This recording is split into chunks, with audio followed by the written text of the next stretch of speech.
gazeller oldu. Bulut indi yeryüzüne, sevdalı oldu.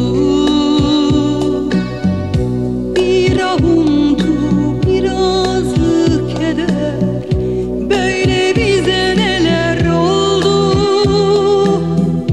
Bu ayrılık bir de hasret, çekilmez oldu. Ay karanlık, hep karanlık, yüzün bize döner oldu.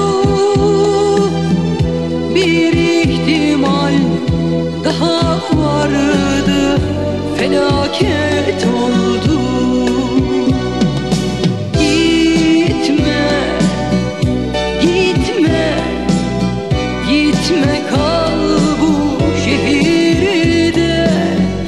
Gitme, gitme, yazık olur bize. Gitme, gitme, gitme, kal bu şehirde.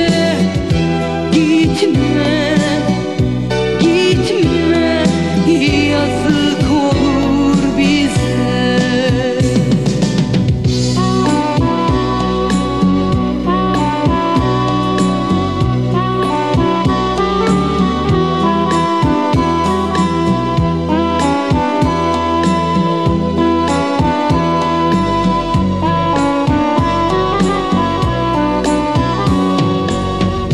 Geceler kör, dilsiz sanki konuşmaz oldu. Hüzünler koyduk üst üste, ayrılık oldu.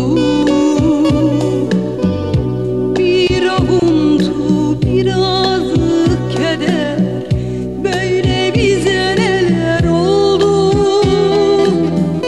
Bu ayrılık bir de hasret, çekil